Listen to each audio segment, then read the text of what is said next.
إذا طلقتم النساء فطلقوهن لعدتهن وأحصوا العدة واتقوا الله ربكم لا تخرجوهن من بيوتهن ولا يخرجن إلا أن يأتين بفاحشة مبينة وتلك حدود الله ومن يتعد حدود الله فقد ظلم نفسه لا تدري لعل الله يحدث بعد ذلك أمرا. صدق الله العظيم. ازيكم حبايبي، عاملين ايه؟ يا رب كلكم تكونوا بخير وفي اسعد الاحوال. النهارده الوصفه بتاعتنا فراخ مشويه في البيت بتتبيله حلوه جدا، وهنضيف حاجات كده غريبه اول مره اعملها. اول حاجه بهاراتي: ملح وفلفل اسمر، كمون، بودره ثوم وبودره بصل، شويه كركم وشويه كاري وشويه بهارات فراخ وشويه بابريكا. الخضار: طماطمايه، بصلايه، فلفلايه خضراء، قرن فلفل حراق وده اختياري، وليمونه او نص ليمونه. ده مقادير فرخة واحدة وزنها يعادل 2 كيلو 2 إلا ما تزيدش عن 2 كيلو، علشان ما تاخدش وقت في السوا وما بقاش طعمها حلو. كمان انا بحط مستردة، بس المستردة خالصة عندي، بحط معلقتين مستردة كبار، بيخلي طعم الفراخ حلو جدا. ان شاء الله اعملها معاكم كمان بطريقة تانية او بتتبيلة تانية. هنجيب الشفشق بتاع الخلاط، نحط كل المقادير دي في الخلاط ونضربها مع بعض، وهحطها زي ما هي، مش هصفيها ولا هعمل فيها حاجة. في الوقت ده انا كنت مشغلة الفرن بتاعي علشان يحمى معايا، وكمان حاطة الطاجن اللي انا هعمل فيه الفراخ في الفرن يسخن، علشان بصراحة بأمانة ربنا كنا صايمين امبارح وكنت مستعجلة وكان عندي شغل كتير في البيت، فاستعجلت علشان اسويها بسرعة. هنا صلصة الطماطم العلبة دي كانت مفتوحة عندي، فانا حبيت احط كده معلقة واحدة مش اكتر. برضو بتزود من الطعم الفراخ وبخلي لونها حلو جدا. حطها بقى في الخلاط، وبعد كده احط 3 معالق زيت وحوالي معلقتين خل. بس هي دي مقادير الفراخ المشوية، وهنعملها بطريقة حلوة جدا، وهقولك على طريقة تانية كمان هتعجبكم اوي ان شاء الله. هنضرب دول في الخلاط وهرجع معاكم تاني، بس انا هنا حطيت ربع كوباية مية بس عشان الخلاط يلف معايا. لو انت عندك كبة تمام متضيفيش مية. هنا الطاجن طلعته من الفرن سخن، دهنته زيت الحوائط والارضية زي ما انتوا شايفين كده، بوريكم الزيت. وهبتدي اجيب الفرخة بتاعتي اللي انا جايباها متنضفة من محل، بس غسلتها كويس جدا تحت الحنفية، شلت شعر زيادة او اي حاجة. وبعد كده جبت طماطميتين كبار، شقتهم 2 يكونوا طيبين يعني مستويين زيادة، ودعكتي بيهم الفراخ قوي علشان تضيع ريحة الزفارة.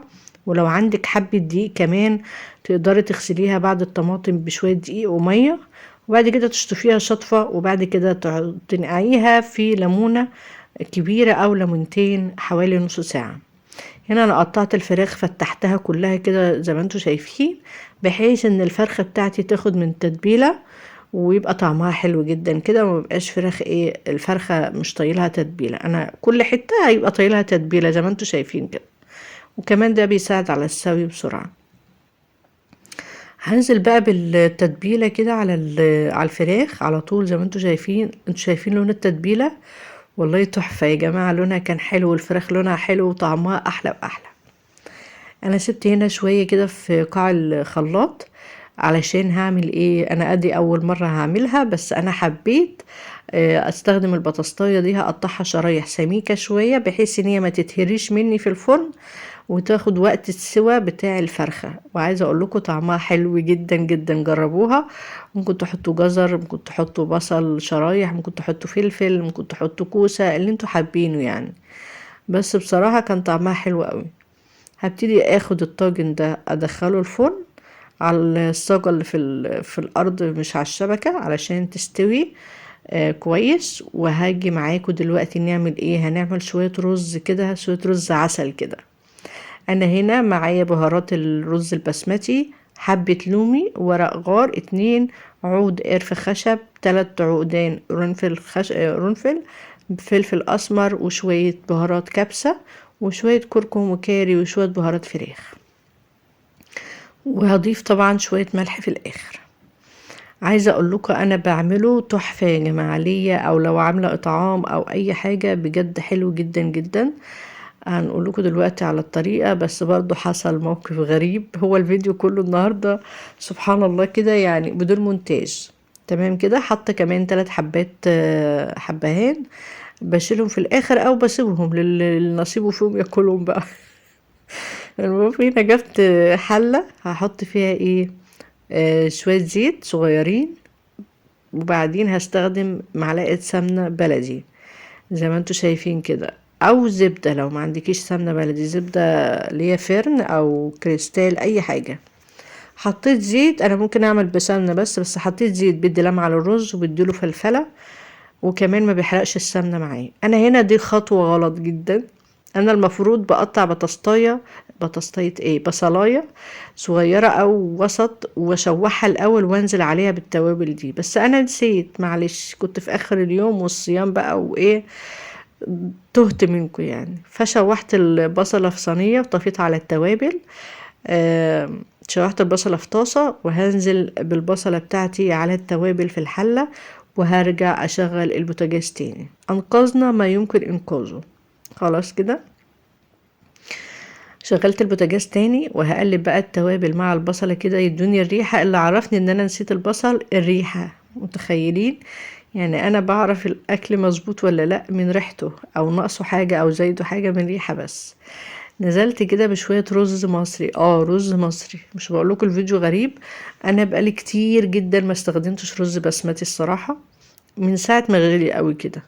وحطيت هنا حبة مرقة لحم البقر، وحطيت مقدار الرز. واول ما غلي كده جبت شوية زبيب هقلبهم، والمية خلاص يعني اختفت من الرز.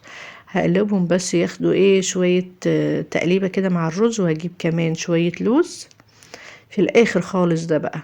واللوز ده يا جماعة متحمص جاهز، متحمص جدا، مش محتاجة ان انا احمصه خالص، ومالح وجميل. حطيته على الرز وخلاص ياخد بس ايه دقيقتين، وكانت صينية الفراخ طلعت من الفرن. عايزة اقول لكم لو كنت سبت الصوت اللي انا مسجلاه وانا بقول لها شوفي طالعة في الكاميرا ازاي وشوفي في الحقيقة لونها عامل ازاي. الكاميرا ساعات بتظلم حاجات كتير جدا بأمانة. فراخ جميلة جدا. كمان ممكن تجيبي حبة فحم تولعيها وتحطيها في نص الصينية وتغطيها وتبقى فراخ على الفحم، بس انا مش دايما بعملها يعني لانها مش دايما صحية. وهنا عملنا طبق شيبسي، جبنا شيبسي وطبق سلطة جميل كده مفيد، وحطينا البطاطس زي ما انتوا شايفين بشوية صوص، وطبق صوص للفراخ كده ناخد منه على الرز، وبألف هنا وشفا. جميلة جدا جدا يا جماعة، جربوها هتعجبكم ان شاء الله، واستنى منكم اللايك والكومنت الحلو. مع السلامة.